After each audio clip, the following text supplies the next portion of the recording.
Pozdravljeni, dragi otroci! Danes prisluhnite pravljici z naslovom Stonoga Berta.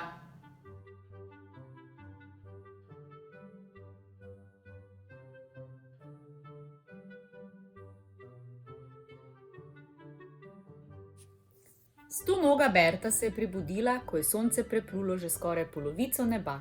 Lenobno je pretegnila nožice, si popravila tipalke in pomela oči.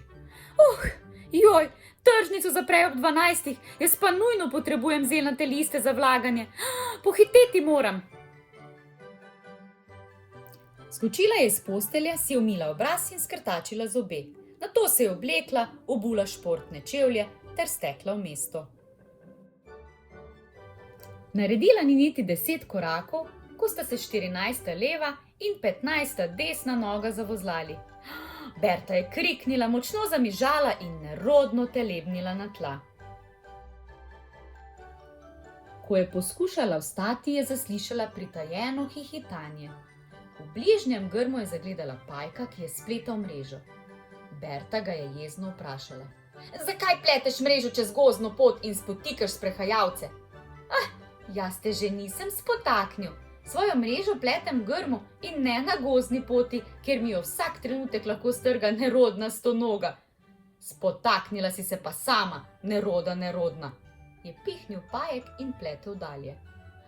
Berta se je pajku opravičila, ker ga je po krivem obdolžila in stekla proti mestu. Tekla je po zelenem mahu, šelestečem listju in dišeči zemlji. Tik pred rdečo mušnico pa je spet padla. Ojej, sem pa res neroda, je mrmrala, ko je z nove rožnate obleke stepala prah. Polž, ki je počasi polžil po zelenem mahu, je zasopihal. Nikar tako ne hiti, da si ne polomiš nog, tudi počasi se daleč pride, veš? Joj, morda sem res preveč hitela, zdaj bom šla počasneje, je sklenila Berta in nadaljevala pot. Čeprav so bili njeni koraki zdaj počasnejši in previdnejši, je že ob starem hrastu spodrsnilo. Sedla je v šelesteče listje in zaskrbljeno zamrmrala. Doslej so me noge vedno ubogale, morda sem pa zbolela. Njeno stokanje je slišala žolna, ki je z dolgim kljunom zabobnala po deblu. Ne skrbi, Berta, zagotovo ni nič hudega. Poglej, koliko nog imaš. Morda se vse še niso zbudile in hodijo naokrog na pol spanju, pa so nekoliko nerodne. Berta je obotavljajoče prikimala. No ja, danes sem res spala malo dlje kot ponavadi. Vstala je, naredila 3 počepe in zaklicala.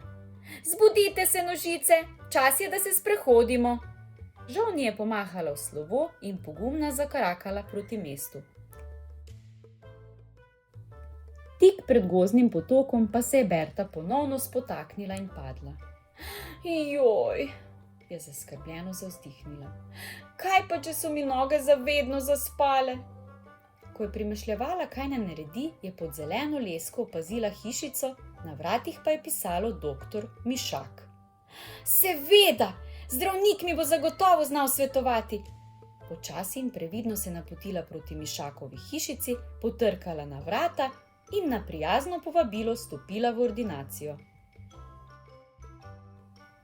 Doktor Mišak je bil že precej v letih. Na obrazu je imel globoke gube, izpod zdravniške kape pa so mu silili osiveli lasje. A njegove oči so bile živahne in prijazne. Berti je ponudil stol, sam pa je privzdignil mišji rep in sedel globok naslonjač. Prosim, povejte, kakšne težave imate? Berta mu je začela pripovedovati o svojih neobogljivih nogah. Ni pozabila povedati, da je zjutraj zaspala. Pripovedovanje pa je sklenila s trditvijo, da se njene noge ne morejo prebuditi. Doktor Mišak jo je začudeno pogledal, Berta pa ga je prijazno poprosila. Prosim, gospod doktor, prebudite mi nožice, obljubim, da ne bom nikoli več tako dolgo spala. Mišak je vstal iz naslonjača in si nataknil očala. Pozorno si je ogledal stonogine noge in z majhnim kladivcem rahlo potolkel po vsakem kolenu. Nato dolgo ni odmaknil pogleda od stonoginih stopal. Berta si od strahu ni upala niti dihati. Končno je doktor Mišak snel očala, se popraskal po bradi in zamrmral. Gospodična Berta, z vašimi nogami ni čisto nič narobe. Svetujem pa vam, da desne čevlje obujete na desne, leve pa na leve nožice. Zagotavljam vam, da bodo vaše težave izginile. Berta je pogledala čevlje in šele zdaj opazila, da se je v naglici narobe obula. Od sramu bi se najraje pogreznila v zemljo. Hvala za pomoč, je rekla vsa rdeča v obraz in se urno poslovila. Pred ordinacijo se je usedla na leseno klop, si sezula čevlje in jih spet pazljivo obula.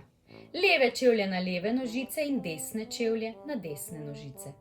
A če imaš toliko nog, ti obuvanje vzame veliko časa. Tako so stonogi Berti tisti dan tržnico zaprli pred nosom.